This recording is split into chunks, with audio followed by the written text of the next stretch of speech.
संक्रांतीच्या आदल्या दिवशी भोगी असते. भोगीला तुळशीला भोगविडा देत असते. इतकं तर माहिती आहे ना. मी का बाई थोडंच इतकं मला माहीत असेल. मला वाचितो म्हणून माहिती आहे. भोगविडा देत असते तुळशीला. गेल्या वर्षीच्या संक्रांतीच्या दिवशी एकादशीच्या दिवशी भोगी आलती.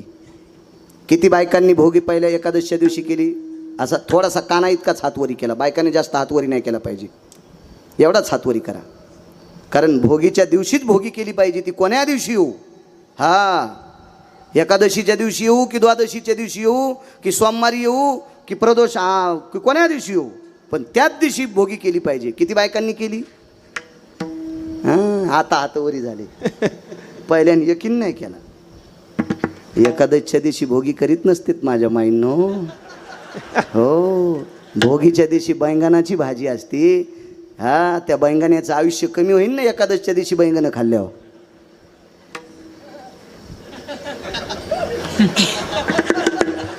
तुला कळून काय फायदा आहे वागा? इकडं कळायला पाहिजे. तू वाजव पकवाद अजून 5-6 वर्ष थांब जरासा का असाच. तू नको उभं राहू बाहुल्या. आम्हाला माहिती आहे किती सगळं अंग तुटलंय. तर चल दे असं. झेलंय सोपं आहे वाजीनं. नागिनीचं पान इतकं पवित्र आहे. ते विड्या कलशाला वापरते, तोरणाला वापरते.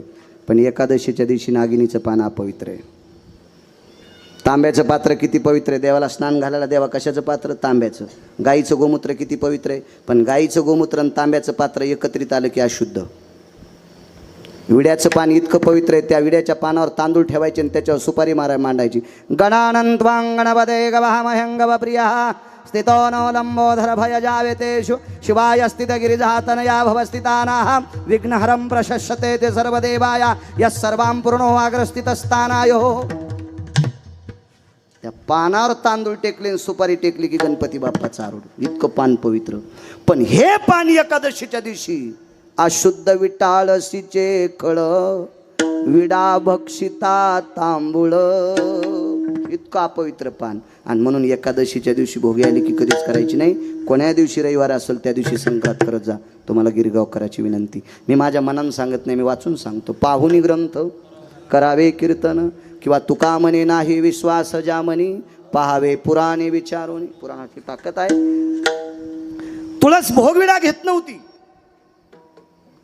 एकही तुळशीचा बुंथा भोगविडा घेत नाही. म्हणून पंढरपुरातल्या मालकिनीनं निरोप केला साहेब 2-3 बायकांना.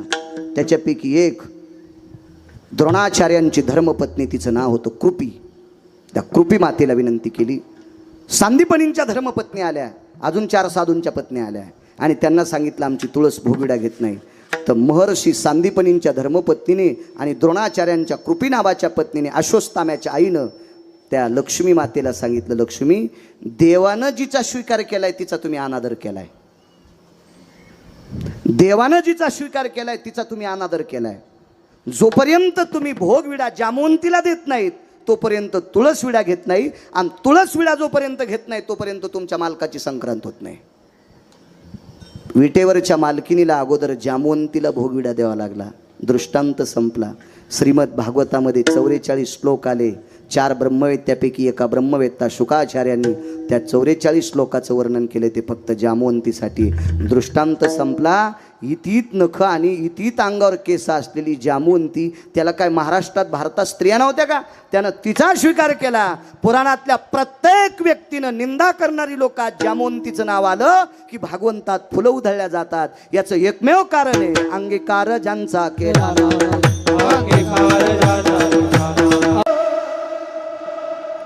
सुदाम देवाचा स्वीकार जगाच्या मालकाने केला. अख्खं गाव सोन्याचं. जामवंतीचा स्वीकार जगाच्या मालकाने केला. विटेवरच्या मालकिनीच्या बरोबरीची पात्रता. 14 मिनिटं शिल्लक आहेत. तेवढ्या वेळात सांगतो पूर्णविराम. बैल किती महागाईची घेतले पाहिजे, पण आपला बांध आला की आखडे पाहिजे. आपल्या आपल्या रानात आऊत हाणायचं. शेजाऱ्याच्या रानात कशाला हाणायचं? अंगीकार. देवाच्या दर्शन करता एक वारकरी गेले.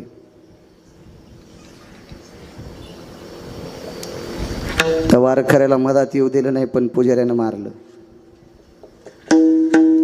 पुजाऱ्याच्या लक्षात आलं हात लावल्यावर आपण वाटतो म्हणून पुजाऱ्यानं दुरून दगड मारले, लाकडं फेकून मारले. पाठ फुटली त्या वारकऱ्याची. अंगीकार ज्यांचा सांगतोय. घरी आल्यावर तुळशीपाशी भजन करायला बसायचे, पण पूर्वेकडे तोंड असायचं. आज दिशा त्यागली. पूर्वेकडे तोंड केलं की पाठ घराकडे असायची. आज तोंड उत्तरेकडे केलंय, पाठ या बाजूला झाली. बायकोनं सहज विचारलं, धनी, अहो धनी, तुम्ही पूर्वाभिमुख बसत असतात, आज उत्तराभिमुख का बसलात? अगं सहज अनावधानानं बसलो. कारण सांगू? कारण पाठ फुटलेली होती. बायको विचारील पाठ कशाने फुटली? पण ती बाई हुशार होती. त्या बाईनं मालकाला विचारलं, मालक, माझ्या लक्षात आलंय तुमची पाठ फुटली, याच्याकरता तुम्ही दिशा त्यागली. कशानं पाठ फुटली? तर मालकाने पत्नीला सांगितलं, प्रिय, चंद्रभागे स्नान करता करता शेवाळावून पाय घसरला आणि खडकावर पाठ आपटली आणि खडकानं माझी पाठ फुटली. खडकानं माझी पाठ फुटली असं बायकोला नवऱ्यानं सांगितलं. पण साहेब, ती बायको फार चतुर होती. तिनं सांगितलं, मालक, तुम्हाला एक बोलू? चंद्रभागेच्या पात्रात खडकसुद्धा विष्णुपदाला आहे आणि विष्णुपदावर आंघोळ करण्याची तुम्हाला परवानगी नाही. विष्णुपदावर आंघोळ करण्याची तुम्हाला परवानगी नाही. पुंडलिकरायाच्या समोर खडक नाही, तरी पण तिथं तुम्हाला आंघोळ करायची परवानगी नाही. तुम्ही पुलाच्या खाली आंघोळ करता, तिथं सुद्धा खडक नाही. मग कुठलं खडक तुमच्या पाठीला लागलं? शेवटी डोळ्याला पाणी नाही आलं. बायकोपाशी कसं रडावं? अंतकरण रडलं आणि बुखारविंदातून एक शब्द पडला, सोयरा. बायकोचं नाव होतं सोयरा. सोयरा, मी मालकाच्या दर्शनाकरता गेलो, मला मध्ये तर येऊ दिलं नाही, पण मारलं ग लोकांनी मला, म्हणून पाठ फुटली. किती तिरस्कार केला आपण त्यांचा, किती तिरस्कार, किती तिरस्कार. या श्रीमंत वारकऱ्यांनी तुमच्या माझ्या घरी मुला मुलींच्या लग्नाच्या स्वयंपाकाचं सरपण फोडायचं काम केलं. तुमच्या आमच्याकडे कार्यक्रम असले तर मंडप झाडायचं काम केलं. तुमच्या नाल्या उपसायचं काम केलं आणि मिळालेल्या वेळात भजन केलं. पण आपल्या घरी सरपण फोड्या आपण काय दिलं? 2-4 दिवसाचं शिळं ताक, वाळल्याली एखादी भाकरी द्यायची. ती भाकरी ताकात भिजवायची आणि विटेवरच्या मालकाचं नाव घेऊन त्या भाकरीचं आणि ताकाचं द्रावण पिऊन टाकायचं. इतकी परिस्थिती नाजूक. त्या पुरुषाचा अधिकार किती? तुम्ही आम्ही एवढी चेष्टा केली, एवढी चेष्टा केली, एवढा त्रास दिला की त्या त्रासाला सीमा नाही. एके दिवशी पत्नीनं आपलं मनोगत व्यक्त केलं, स्वामी, मालक, धनी, काल परवा गिरगावकर महाराज कीर्तन करायला लागले तर त्यांच्या पायाला जर 6,000 लोक त्यांना सोप्याची खुर्ची टाकतात. त्यांना स्टेज केले, चांगल्या फुलांची माळ घालतात, बुक्का लावतात, नारळ देतात. मालक, अख्खं जीवन तुमच्या बाबांनी तुम्ही भजन केलं विटेवरच्या मालकाचं, आणि त्या मालकाच्या भेटी करता गेल्यावर लोकांनी तुम्हाला दगडाने मारावं हे कळत नाही त्या मालकाला. अंगीकार ज्यांचा सांगतो शेवटचा पुरावा. मालकानं पत्नीला सांगितलं, प्रिय, लक्षात ठेव, माझा मालक फार चतुर आहे. देव चतुर, देव चतुर, जाणून अंतर्वर्त तसे, त्याच्यासारखा चतुर जगात कोण नाही. हल्लीच्या सगळ्या महाराजांना माणसं बुक्का लावत असतील, पण भजन झाल्यावर मला बुक्का लावण्यासाठी माझा विटेवरचा मालक येतोय. मी इतका मोठा आहे. माझ्या चोखोबारायला बुक्का लावण्यासाठी विटेवरचे मालक येत होते. विठोबा रुक्माईचं भजन झालं की बुक्का लावायला विटेवरचा मालक येत होता. पण बायकांची आवड, त्या महाराष्ट्राच्या मातीतली ती माऊली होती. त्या बाईनं आपल्या मालकाला सांगितलं, मालक, विटेवरचा मालक भजन झाल्यावर तुम्हाला बुक्का लावतं, फक्त तुम्हाला आधी त्यालाच माहिती आहे. मी तुमची पत्नी म्हणून मला माहिती आहे. आपला कर्ममेळा नावाचा मुलगा त्याला माहिती आहे. इतर लोकांना माहिती आहे का तुम्हाला पंढरपुरातला मालक बुक्का लावतो म्हणून?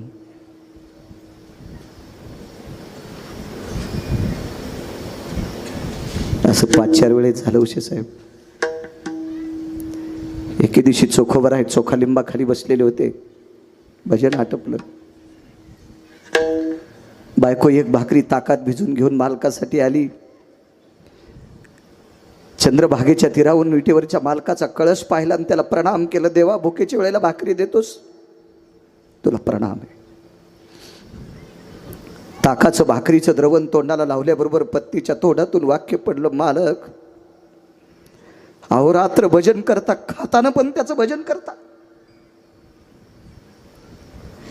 अहो फासळ्याचा पिंजरा दबेपर्यंत तुम्ही 2.5 किलो कुऱ्हाडीनं सरपण फोडलंय. त्या कष्टानं कमवलेली वाळलेली भाकरी खाता, 4-5 दिवसाचं बाटकं इटकं ताक खाता, तरी पण ती भाकरी आणि ताक पेताना त्याचं भजन करता. काय दिले तुम्हाला त्यानं तुमचा स्वीकार केलाय का? खाली मान घालून पत्नीचं मनोगत पूर्ण करत होते. सोयरा लक्षात ठेव, एक न एक दिवस तो मालक आपल्या घरी येईल. एक न एक दिवस तो आपल्या घरी येईल. फक्त तू ज्याच्या नावानं कपाळावर कुंकू लावतेस त्याच्यावर तू श्रद्धा ठेव. तो एक दिवस घरी येईल. अंगीकार ज्यांचा सांगतोय. 12 स्वर्गातलं अमृत खराब झालं. ते अमृत शुद्ध करण्यासाठी चोखोबरायच्या भजनानं सुरू झालं, शुद्ध झालं. तरी पण 222 मंत्र्यांचे आपल्याकडं मंत्रीपद एकाला एकच पद असते. फार काही वरच्या लोकांच्या जवळचं असेल, लयत लागत असेल तर 2 पदं घेतो. पण असा एकच मंत्री आहे, त्याला 222 पदं होते. 222 पदं. त्याचं नाव इंद्र. त्या इंद्राला 123 यज्ञ केले. 24वा यज्ञ करण्यासाठी मुलगी लागते. ज्याला मुलगी नाही त्यानं घाबरू नका. भाचीच्या लग्नात अन्नदान करायचं. हे विश्वजित तुला सांगाल, त्याला आहे मुलगी. देवा 124वा यज्ञ करण्यासाठी मुलगी लागती. राजा दशरथाला ते यज्ञ करण्यासाठी नशीब खोटं होतं, म्हणून एक शांता नावाची मुलगी मानसकन्या म्हणून घ्यावा लागली. तिचं लग्न लावून द्यावं लागलं. आणि मग राजा दशरथाला तो यज्ञ करण्याची परमिशन मिळाली. मुलीशिवाय नाही करता येत. इतकी या देशातलं मुलीचं पार्ट मोठं आहे. काही काही नालायकाला कळत नाही, तो भाग सोडून द्या. मला सांगा, पोरं व्हायच्या जर आपल्या हातात असतं तर तुम्ही पोरी हो द्याल्या असत्या का? नाही. आणि तुमच्या पोरायची लग्न कोणासोबत लावले असते? माणसं सरळ हो म्हणतात. असो काय सांगू लागलो.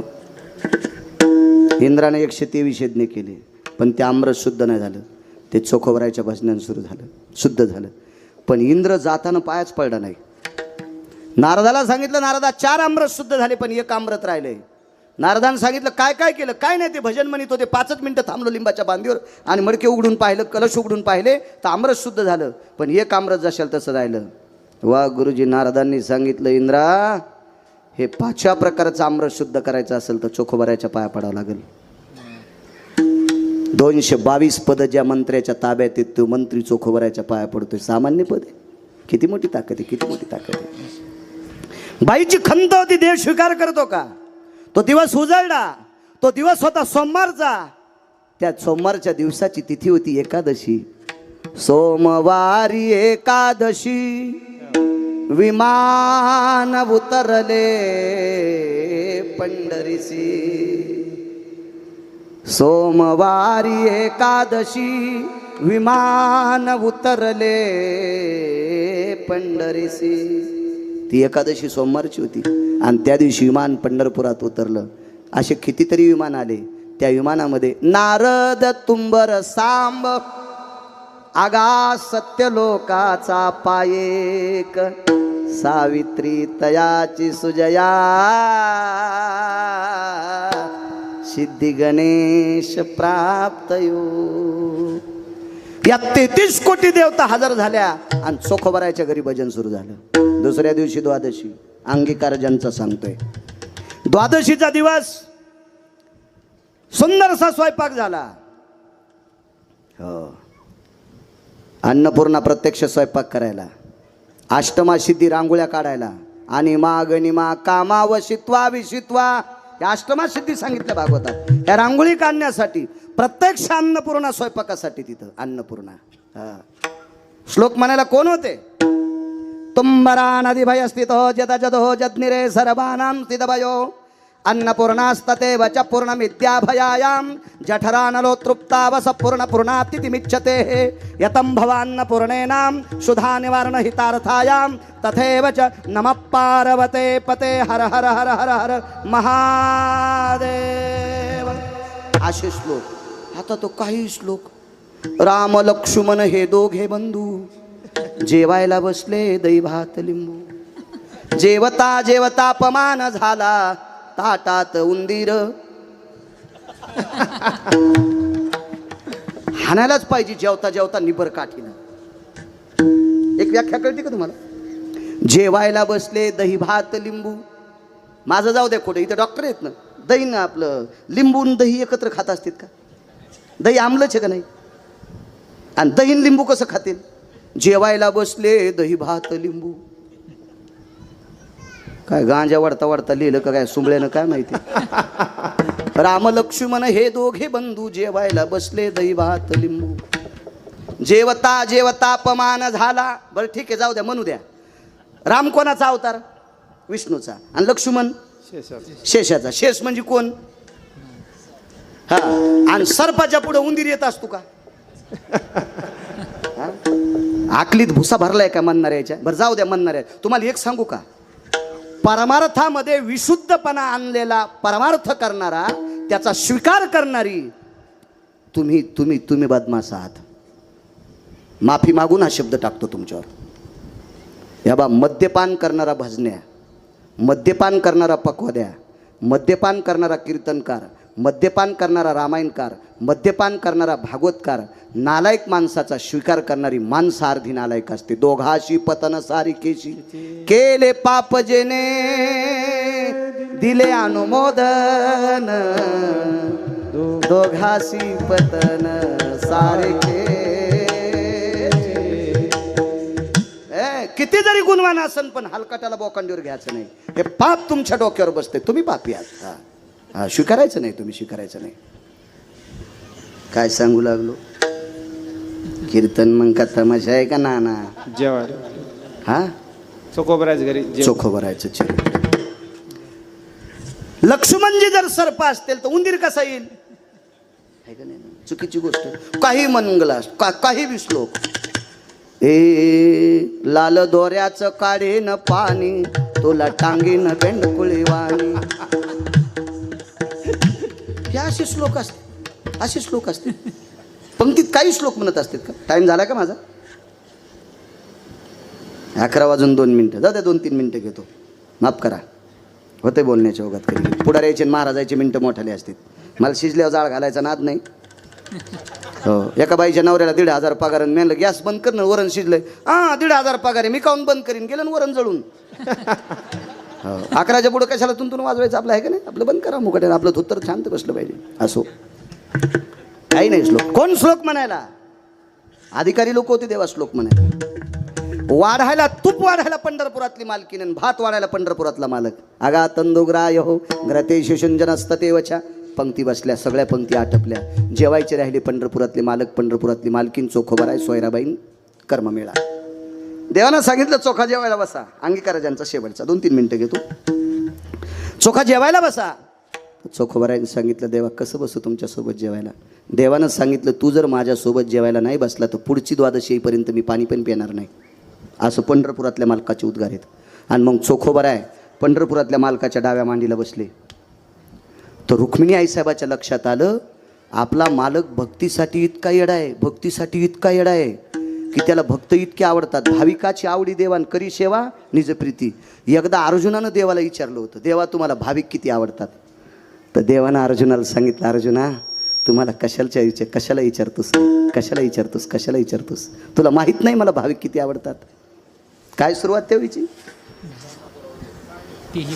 नाही हे काय सांगू किरीटी? हे काय सांगो किरीटी त्वा देखिले तुझिया दिठे.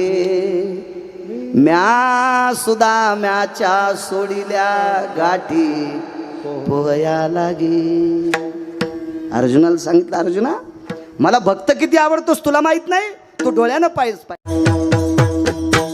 धन कुबेराचे पंढरपुरातल्या मालकाने या कुबेराकडनं धन उष्ण घेतलंय. त्या कुबेराची नगरी होती अलका नावाची नगरी. ही पूर्ण सोन्याची नगरी आहे. कुबेराची अलका नावाची नगरी सोन्याची पण मसनवाटा मातोड्याचा आहे. रावणाची अख्खी नगरी सोन्याची पण मसनवाटा मातोड्याचा आहे. इंद्राची अख्खी नगरी सोन्याची आहे. तिथं माणसं मरतच नाहीत, त्याच्यामुळे मसनवाट्याचा काही संबंध नाही. तिथं माणसाचं पुण्य संपलं की त्याला खाली तुका म्हणे जाती पुण्यक्षया धोगती. पुण्य संपलं, कोट्यावधी रुपयाच्या गाडीत बसून गेलेला माणूस बँकेत खात्यावर पैसे नसले की मॅनेजर म्हणतो हे रस्त्यानं बाहेर निघा. हेच रस्ता आहे बाहेर निघायला. आणि मळकट कपड्याचा माणूस त्याच्या खात्यावर पैसे असू द्या, या या या तुम्हाला सही कर, इकडे येता येत नाही का, मी तिथंच तुमची विड्रॉलवर अंगठा घेतो. बॅलेन्सवाल्याला इतकी किंमत असते. तशी स्वर्गात तिथं किंमत. त्या इंद्राच्या नगरीत मसनवाट्याचा संबंधच नाही म्हणून काही संबंध नाही. पण अख्खं गाव सोन्याचं आणि मसनवाटा सोन्याचा. पृथ्वीवर जितके देश असतील या प्रत्येक देशात एकच व्यक्ती तितका श्रीमंत. त्या व्यक्तीचं नाव सुदामदेव. भावाचे ते हाल झाले आणि सुदामदेवाची ही परिस्थिती झाली. ताकद कशाची? अंगीकार ज्यांचा केला नारायण, अंगीकार ज्यांचा केला नारायण, अंगीकार ज्यांचा केला नारायण. देवानं स्वीकार केलेली सुदामदेव या पदाला पोचले. म्हणून अंगीकार ज्यांचा केला नारायणे, म्हणून देवानं स्वीकार करावा. काय करायचं बाकीच्यांचं? पंढरपुरातल्या मालकाने लग्न केले 16,107. तसे 16,108 येतं. सांगतो ना पुढं, दमदारा फक्त. 16,107 लग्न केले पंढरपुरातल्या मालकाने. एके दिवशी प्रभू सकाळी सकाळी उठले. रोज उठले की आईचं दर्शन घेत होते. कोण माहिती आहे? पंढरपुरातला मालक 8व्या अवतारातला आईचं दर्शन घेत होता. मी तुम्हाला एक सांगू का माझ्या श्रोते जनार्दनांनो, जगात सर्वात मोठा परमार्थ आहे आपल्या आईवडिलाला मानणे. त्याच्यासारखा श्रीमंत आणि त्याच्यासारखा पुण्यवान जगात कोणीच नाही, कोणीच नाही, कोणीच नाही, कोणीच नाही. काही गोष्टी आपल्या धर्माच्या सांभाळीत जा, पुण्य लागन तुम्हाला. देव तुमचं चांगलं करेल. माझी काय पात्रता आहे तुम्हाला उपदेश करण्याची? काय लायकी आहे माझी? माझं वयच काय, 83चा जन्म आहे माझा. शिक्षण 7वी पास आहे. तुम्ही किती शिकलेली माणसं आहेत, गाडीभर पुस्तकं पाठ केलेली माणसं आहेत, तर तुम्हाला शिकवणं माझी लायकी आहे का? पण ज्ञानोबा आहे, तुकोबारायचा चपला त्यांच्यात खडावा झाडतो त्यांच्या. म्हणून जर शिक तुम्ही मला किंमत देता. एरवी मला कोणी विचारलं असतं. माझी पात्रता नाही तुम्हाला उपदेश करण्याची. पण एक सांगू का सज्जनांनो, या विश्वातला सर्वात मोठा परमार्थ आहे आपल्या आईवडिलाला मानणे. किती मोठी पोचपावती सांगू तुम्हाला. गिरगावचा बाळू म्हणतोय म्हणून डॉक्टर साहेब ऐकायचं नाही. मोठे नाना ऐकायचं नाही, ऐकायचं नाही, ऐकायचं नाही. आई वडिलाची सेवा करणाऱ्या मुलाच्या देहूतले मालक पाया पडतात. नमो तया माता पित्याचे पालन, पित्याचे पालन नमो तया. श्रीमंत श्री जगद्गुरु तुकोबाराय देहूतले मालक म्हणतात, जो आई वडिलांची सेवा करतो मी त्याला नमस्कार करतो. कोण? देहूतले मालक तुकोबाराय, ज्यानं यमाच्या थुत्रीत आणली. थुत्रीत नाही, हे तर लय सोपं सोडून द्या. यम भांडे घासायला ठोला. सलाम करी तुकया घरी राबत असे. राबणे म्हणजे काम करणे. तुकोबारायच्या घरी दक्षिणेचा राजा यम काम करायचा. एवढी सत्ता तुकोबारायची. आणि ते तुकोबाराय आई वडिलाची सेवा करणाऱ्याच्या पाया पडतात. किती मोठं महत्व आहे सज्जनांना. काही माणसं आई वडिलाला मानित नाही तर महाराजाई संघ फिरत येत. त्या महाराजाईचं पापूत आलं हे हरामखोर बोकांडीवर घेऊन फिरत. विठाला विठाला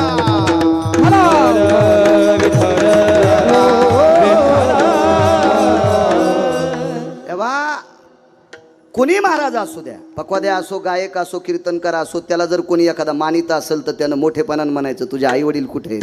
हा म्हातारीचं मो जमतच नाही, चल तिकडं होय गोबडा, तू आमच्याकडे येऊ नको, तू ह्या पापानं आम्ही मजळून जाऊ.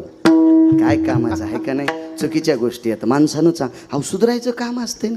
त्या महाराजाला वाटते बरं झालं मग थैली वागवायला. गधडी आहे तू, पुढच्या जन्मात याची पार भूमिका तू घेणार आहेस गद्याची. तू हरामखोराला जवळ ठेवलास. विठाला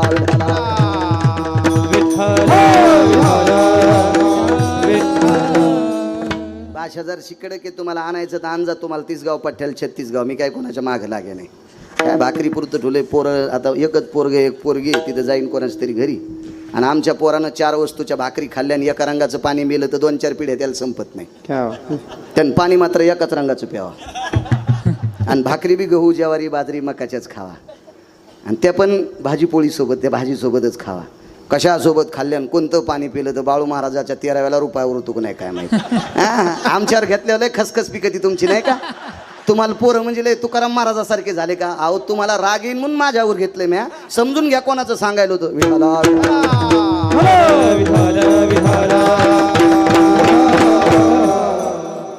कडक बोललं पाहिजे माणसांना, नाही बिलं पाहिजे. काय गरज आहे त्याच्या? माना अथवा न माना. मानील तो देईल काही, न मानील तो देईल काही. दर्शन घेतलं आईचं. कोणी माहिती आहे? ही विश्वातली सत्ता ज्याच्या ताब्यात आहे त्याला देव म्हणतात. तुम्हाला आणि मला इथं किती दिवस ठेवायचे आणि कोण्या दिवशी मळ्यात नेऊन फुकायचं ज्याच्या हातात आहे त्याला जगाचा बाप म्हणतात. आणि तो जगाचा बाप आपल्या आईच्या सकाळी दर्शन घेतोय. मी मधल्या मागच्या 2-4 दिवस ॲडमिट होतो ना साहेबांकडे. त्यावेळेला लेकरांना शाळेत पाठवायला जायचे आणि येताना आईबाबांचं दर्शन घेऊन येते. डॉक्टर व्यक्ती.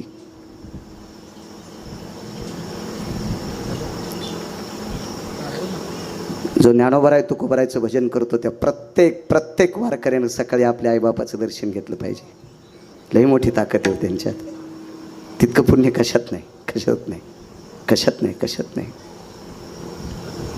4 फेब्रुवारी 2019ला हे दर्शक तिथला अपघात झाला गाडीचा. साक्षीला गुरुजीत दखले सर. निरोप काढायला माझ्या आईला सांभाळायला 2-3 माणसं होते. एवढी टाकती काय म्हातारी.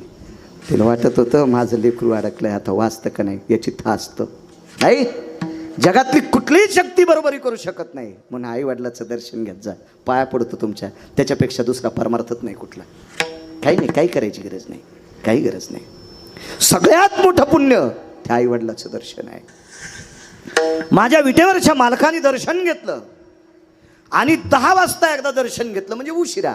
तर कौशल्या देवकी मातेने विचारलं. चुकून बोललो कौशल्या, माफी असावी. देवकी मातेने विचारलं कन्हैया अरे पहाटे एकदा माझ्या पाया पडलास ना तू, आता कशाला पाया पडला? आई मला एकदा आशीर्वाद दे ग तू. अंगीकार ज्यांचा केला नारायण आहे. उदाहरण क्रमांक 2 सांगतोय. हो कधी कधी कडव्याच्या बाजूला गेलो तर मला जागेवर आण जमावली. हो आणि जा कीर्तनकारानं कडव्यावर आलं पाहिजे. आणि कीर्तनकाराला जर कड होगवसत नसेल तर मग जरा अवघडच असते आहे का नाही. कड होगवसलं पाहिजे. त्याचंच तर नाव कीर्तन. हे पुन्हा दर्शन कशा करता घेतलं? आई मला आशीर्वाद दे ग. कशाचा आशीर्वाद? ऐक ना आई मी 16,107 लग्न केले ना, अजून एक करू दे ना. देवकी मातेनं सांगितलं कृष्णा बस झालं ना 16,107. कमी झालेत का बायका? अरे सध्या महाराष्ट्रात एक भेटन. लय बेजार लोक आहेत एकेकीसाठी. हो लय बेजार माणसं. अहो काहीचे बायडाटे ते फोनचे हँग व्हायला लागले. ते बायडाटे येऊच बघा ना आमच्या बब्याला. आणि तुम्ही लय फिरत आहात. मी म्हणलं मी का पुरी पात फिरतो का? मी कीर्तन करायलो, भागवत सांगतो, प्रवचन वगैरे. मी कशाला पुरी पाहू? नाही पण आमच्या पाहुणे कोणी असले कुठं तर त्याला सांगा जाय आमचा बब्या आहे. मी त्याला सांगितलं की ते म्हणते त्याचा बब्या बुट हारपून येतोय. आणि मग याच्या बाब्याला कोण देईन बबी? कशी भेटन चंद्री मला सांगन याच्या बाब्याला? अहो लय चंद्रेच्या नादी लागलेत पण चंद्री सापडत ना. एका माणसाकडे 2 गाढव होते. आणि सांभाळायची तारांबळ झाली ना तर ते गाढव त्याला सांभाळणंच होईन. मग एक गाढव विकलं आणि एक गाढव ठेवलं.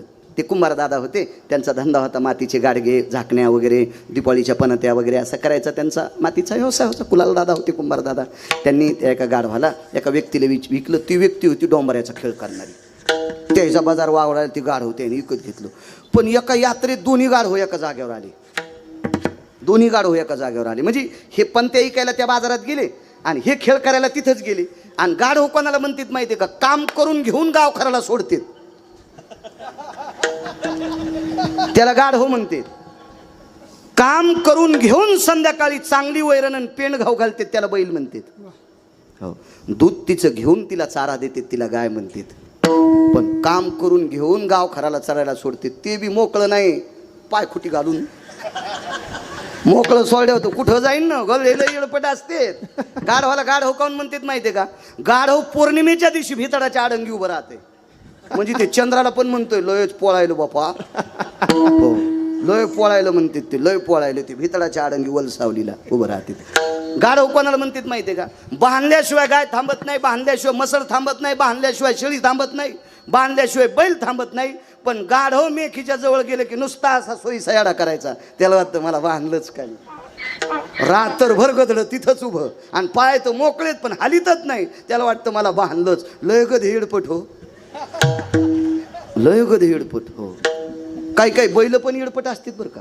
आमची इथं बंदुक्या आणि पिस्तोल्या नावाचे 2 बैल होते. त्याच्यातल्या बंदुक्या नावाच्या बैलाला चराट खाची सवय होती. चराट अशा दोऱ्या खात होतं ते. त्यानं आतकरी गुरुजी दोरी खाल्ली आणि दोरी खाल्ल्याच्या नंतर ज्या माणसाच्या शेताकडे बघायची ताकद नाही त्याची जाऊन ज्वारी खाल्ली आमच्या बैलानं. त्याच्या गड्यानं सांगितलं बाळू महाराजाच्या बैलानं आपली जेवारी खाली. ते आलं ना आमच्या घरी. ऐ लय महाराष्ट्रात तूप खाला तू, बैल नीट सांभाळणं. नाही असं नाही म्हणलं ते, मी एरी म्हणायला लागलो. नाही त्याचे दातडं ठुली नसते ना. हो एरी सांगायला लागलो. एरी कीर्तना परत सांभाळणं तुझे बैल. मी आमच्या गड्याला सांगितलं अरे पाय ना ते आपल्या बंदुक्यानं चराट खाल्लं आणि ते आपलं ते पाय ना त्यानं ते दुसऱ्याची मका खाल्ली ते घरानं आलं ना आपल्याला. त्याला बघ ना ते काय काय पाय ना त्यानं चौकात इज्जत घातली आपली. गड्याला राग आला ना असा बंदुक्या मारला. कातडीने घुसतर बंदुक्या हाणला. बंदुक्याला हाणल्यावर पिस्तोले हसू लागला. तर बंदुक्यालाही हुशार. बंदुक्यानं दुसऱ्या दिवशी संध्याकाळी आधी पिस्तोल्याचं चराट खाल्लं आणि मग त्यानं त्याचं खाल्लं आणि दोघं मका खाल गेले. तसे बरेच बैल दुसऱ्या बैलाला सोबती करते. अशा चराट खाणाऱ्या बैलाच्या बाकीच्या शहाण्या बैलानं नादी लागलं नाही पाहिजे. 2-2 पायाच्या बैलाने हे जरा ध्यानात ठेवत जा तुम्ही. तुम्ही याला बी टाळ्या वाजवायले.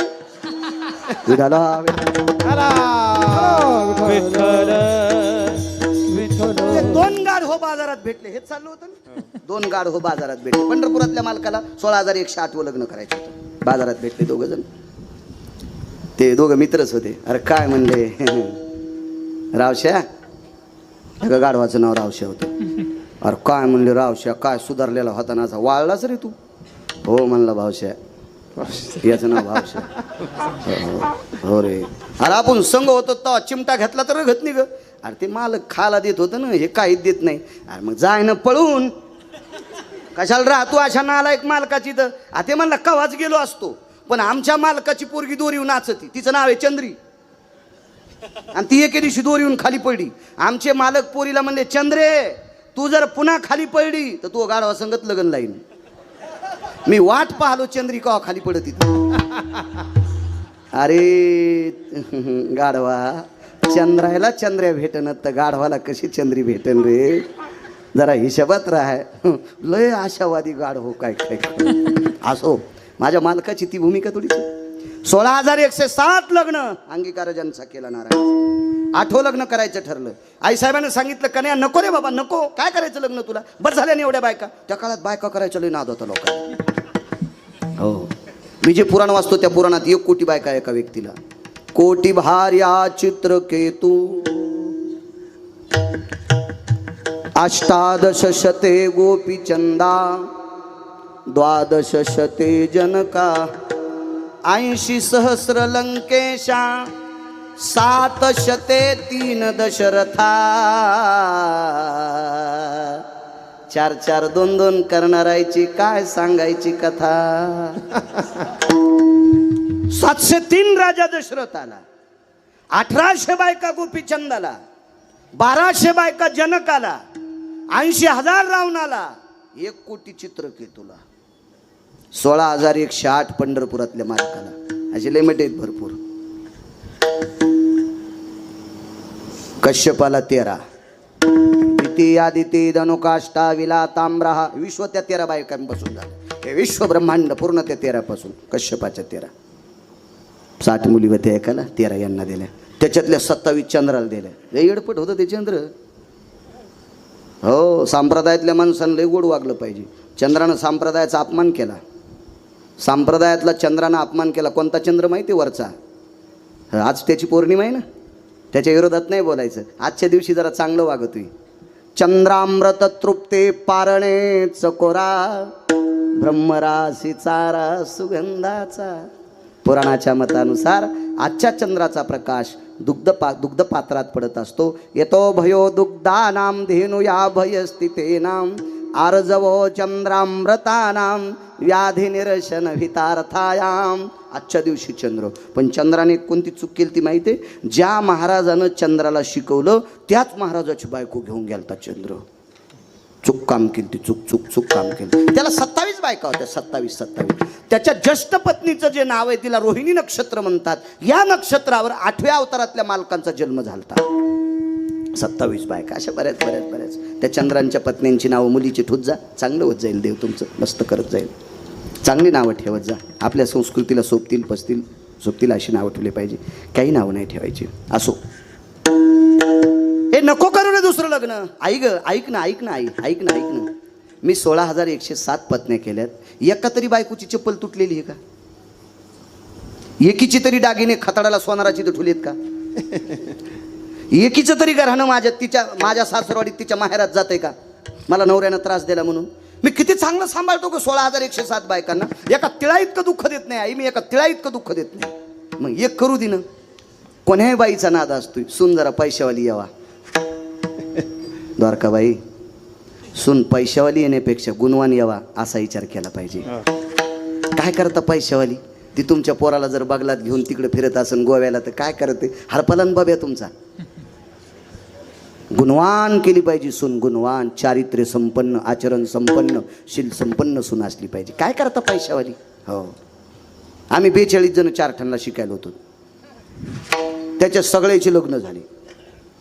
त्याच्यात 42 जणात एकाच बायको सुंदर भेटली. ती असं वजनातच म्हणायचं, मै बायको लय सुंदर, मै बायको लय सुंदर. मी म्हणलं ठीक आहे, तुला MSCBचं बिल भरायचं काम नाही, कारण ती घरात उभी केली की लाईटच चमकत येत. आमच्या असू दे बाबा मेन कापड्या कशा बी का असं काय हरकत नाही, पण इतकी सुंदर. त्याच्या घरी 3 आवतो होते. आता ते नाशिकला इटा उचलीत आहे. आणि आमच्या 42 जणात त्याची बायको आमच्या बायकापेक्षा त्याची 1 नंबरला दिसत. ते म्हणत होतं, मी नाही म्हणत. मी बायकोला सुंदर म्हणत नाही तर लोकांना म्हणाल रिकाम आहे का? विठाला सुंदर कोणाला म्हणायचं? या महाराष्ट्राच्या मातीमध्ये पुराण क्षेत्रामध्ये 222 स्त्रिया सुंदर होत्या. इतिहासामध्ये 6 स्त्रिया सुंदर होत्या. त्याच्या 6 स्त्रियापैकी 4 हिंदूकडे होत्या, 2 मुस्लिमाकडे होत्या. कोणाला सुंदर म्हणायचं? अरे काळ्या रात्री चमकत होत जिच्या रूपाचं ऊन, अशी देखणी होती एका मुस्लिमाची सुन.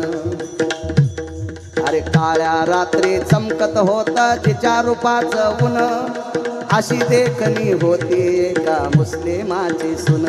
अरे तिला पाहुनी आई म्हणाला, अरे तिला पाहुनी आई म्हणाला राजा तो सिलवान. आनंदाने नांदत होती हिंदू मुसलमान, आनंदाने नांदत होती हिंदू मुसलमान. रयतेचा राजा छत्रपती शिवाजी महाराज, कल्याणच्या सुभेदाराची सून मुस्लिमाची कन्या, त्या मुसलमानाची सुंदर स्त्री. अमावस्याच्या रात्री तिचा प्रकाश पडायचा, तिला आई म्हणून घरी पाठवून दिलं. तिला म्हणायचं सुंदर. जी बाई ज्या झाडाखाली गेल्या, प्रसन्न भयतती यतो जायं तरुयन शाखा प्रसन्न यो, तरुयन भयतती शाखा भयतती पुष्पादिनी आणि माल्यादिनी, कंचन भयतती वे मांगय कायं दधंस्तते वचा. जिच्या कायेच्या सुगंधाने झाडाची फांद्या तरवर शाखा प्रसन्न, ती फांद्या प्रसन्न होत्यात, तिला सुंदर म्हणतात. आपल्या कापसात गेल्या बोंड गळत येत. तुम्हाला नाही म्हणालो मी, आमच्या तिकडे गेल्या इकडच्या फुकायच्या दुसरे आणू तरी कुठून मी? म्हणून असं उगं म्हणत जाऊ नका मी सुंदर मी सुंदर मी सुंदर, असं काही नाही विषय. याला जरा सुंदरपणाचा अभिमान. कोण्या बाईला वाटते सून सुंदर असावा आणि पैशावाली असावा? जिचं ग थोडं जड ती पाहुणी गोड. रिकाम्याला कोणी चलतीचं नाव गाडी, बस्तीचं नाव गाडी, भांगार. जरा बऱ्या घरची आण बापा. भगवान म्हणले काय हरकत नाही, पैशावालीचीच करतो. पण देव म्हणले बाकीचं विचारू नका बरं का, तुला पैशावाली पाहिजे असेल तर मग रूपरंगाचा नको विचार करू. गेले प्रभू एका व्यक्तीकडे, त्या व्यक्तीला प्रणाम केला. कोणी? पंढरपुरातल्या मालकानं. अंगीकार ज्यांचा केला नारायणी सांगतो, देवानं स्वीकार केला की काम संपलं. सुदामदेवाची परिस्थिती पाहिली तुम्ही? बघा पुढचं चरित्र. भगवान त्या मुलीच्या घरी गेले आणि पंढरपुरातल्या मालकाने त्या मुलीच्या बाबांना विचारलं, दादा मला तुमची मुलगी पत्नी म्हणून द्या. आता ती परिस्थिती आली बरं पोरायच्या बापायला. हो, पोरायच्या बापावर ती परिस्थिती आली. कृपा करा तुमची बबी आमच्या बब्याला द्या. हो, तर पोरीचा बाप म्हणला आमच्या बबीला तुमचा बब्या पसंत येतो का आधी बघू द्या. पहिलं वेगळं होतं. पोरीचे बाप म्हणायचे वा गुरुजी घ्या ना आम्हाला पदरात, घ्या हो गरीबाचं लेकरू घ्या, असे पोरीचे बाप म्हणत होते. नवसरले आता पोरीचे बाप. काळ बदलत असतो 35 वर्षाला, दर 35 वर्षाला काळ बदलत असतो. प्रत्येक क्षेत्रात काळ बदलत असतो. 69 वर्षापूर्वी काळ होता शेतीचा, शेतकऱ्याचा. आता काळ आहे मजुराचा. अजून फक्त 6 वर्ष दम धरा. 6 वर्षापर्यंत मजूर तुम्हाला ह्या बोटाव त्या बोटाव तुका करीन.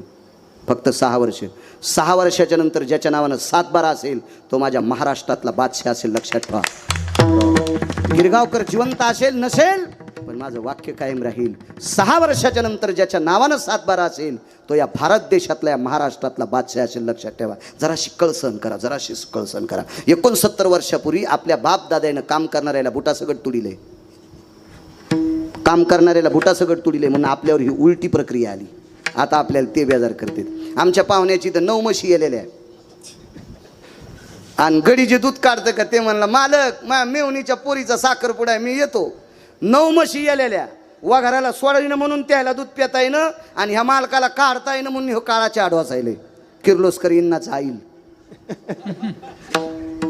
काळ बदलला, पण फक्त अजून 6-6.5 वर्ष दमदारा. शेतीचा काळ येणार आहे, फार मोठा काळ आहे शेतीचा, त्याच्यासारखा बादशाह कोणी नसेल. असो, देवानं मुलीच्या वडिलाला विनंती केली, दादा मला तुमची मुलगी द्या. हे कोणाला? पंढरपुरातल्या मालकाला. पोरीच्या बापाने वेळ झाला, चला बाजारात मांडली का माझी मुलगी, चल चल चल निघ निघ निघ घरी. हे तर लय साधा शब्द आहे, लय साधा शब्द आहे, लय साधा शब्द आहे. ममाति कन्यान भयानाम प्रसवोति यति जयो पुष्पाधिनी माल्यादिनी सुचयो कन्यांग्रभांस्तरत्नयो. अरे फुलाच्या पाकळीसारखी सांभाळली माझी कन्या. हा, मी अजून कोण्याच गॅदरिंग मध्ये नाचू दिली नाही. हो, त्या पोरीच्या बापान गॅदरिंग मध्ये पोरगी नाचू दिली नव्हती. इथं कोणी गुरुजी असतील तर माफी मागतो. गॅदरिंग मध्ये मुलींना पार्ट देत असताना राष्ट्रमाता जिजाबाईंचं पार्ट द्या, देवी अहिल्याबाई होळकरांचं पार्ट द्या, सावित्रीबाई फुलेंचं पार्ट द्या. ज्या बाईनं आपल्या मालकाची फार सेवा केली अशा रमाबाईचं पार्ट द्या. एखाद्या मुलीला छत्रपती शिवाजी महाराजांचं पार्ट द्या, शंभूराजांचं पार्ट द्या, महाराणा प्रतापांचं पार्ट द्या, ज्ञानोबाराय तुकोबाराय जनाबाई मुक्ताबाई सखूंचं पार्ट द्या. बाष्कळ पिक्चरच्या गाण्यावर मुली नाचू नका. सगळ्या शिक्षकांना नाक घासून प्रणाम करतो, नाक घासून प्रणाम करतो. राग येऊ देऊ नका सज्जनांनो. फार मोठी मागच्या लोकांनी संस्कृती टिकवली हो, फार मोठी संस्कृती टिकवली. काल या नवरात्रीमध्ये कशाला नवरात्रा म्हणतेत, कशाला म्हणायच्या नवरात्रा? बकदालभ्यांचा पुरावा आहे. अगा सप्तरपदीर भय जायते विशंतो भवजतः त्यक्तार भार्याव्रजितो समकुलोस्ततेवचा भिन्न गोत्रेस्ततेवच मिलनम यज्जायते. याच्या पलीकडे सांगत असतो